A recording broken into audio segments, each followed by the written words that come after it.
The Coalition of Asia-Pacific Tobacco Harm Reduction Advocates has hit out at the Asthma and Respiratory Foundation, saying that its anti-vaping hysteria will only send more youths back to smoking. The coalition disputes that we're experiencing an epidemic in youth vaping and that vaping is not hooking young non-smokers. Someone who has first-hand experience of whether this is the case is Auckland Boys Grammar headmaster Tim O'Connor. Thanks very much for being with us. Now, I do want to point out something too before I ask you about this, which is that this group, the coalition group I mentioned, say that they do not have a direct connection to the tobacco industry, an industry, of course, that produces both tobacco products in terms of vaping and cigarettes. But it's a controversial claim as far as principles are concerned, right? Why is that? Well, they're making some subjective comments about data that actually says we have an epidemic. The ASH survey of 2019 showed that across Auckland, Northland and Waikato, 38% of respondents of 7,700 actually said they'd vaped in the last week. 6% of them said they were vaping on a daily basis. The latest Asthma and Respiratory Foundation data says of their 19,000 respondents that 27% of them had vaped in the last week and 20% of them were vaping daily. That data speaks for itself. Anecdotally, what I'm seeing in our school is a number of young men who are vaping, a growing number of young men who are vaping. Vaping is certainly something that has become, or boys have become seduced by it. We're seeing non-smokers enter into a marketplace that we've never seen before.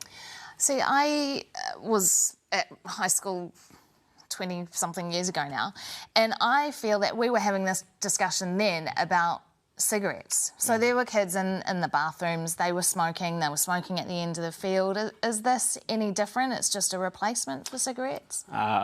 There's a multiple effect in terms of vaping. Smoking, I don't think over the last decade in schools we've seen a serious problem with smoking. In fact, in my time as a principal of a school, it almost got to a stage of thinking you could actually remove smoking from the school rules because we weren't dealing with it. Smoking behind the bike sheds, you know, we're talking, a long time ago when you were at school, Melissa, we haven't seen it in schools. Right. What we're seeing now. So you think this is different?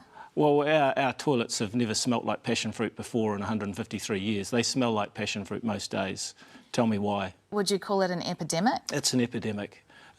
Absolutely. When you're saying 20% of respondents and 19,000 students who were surveyed just in 2020, if we had 20% of students in our school vaping daily, we're out of control. But if there is this campaign about, anti-vape. So if you take vapes out of their hands, this coalition says that all you'll do is drive them to tobacco and drive them to smoking. Well, I think what we're actually seeing is vaping driving students potentially to tobacco.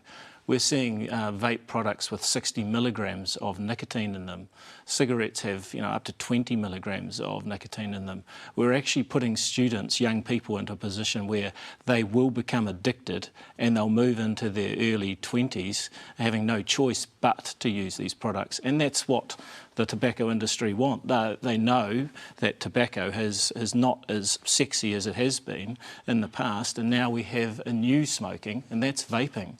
These products, why do you have a product that you can stick on the top of your thumbnail so you can't see it and you can vape like this? Why do you have vaping products that don't emit a smoke, that don't emit an odour? These things are actually targeted at teenagers so that they can vape in classrooms, so they can vape in bathrooms, they can vape around the school and go undetected. Well, how do you try and detect them? Are there any ways?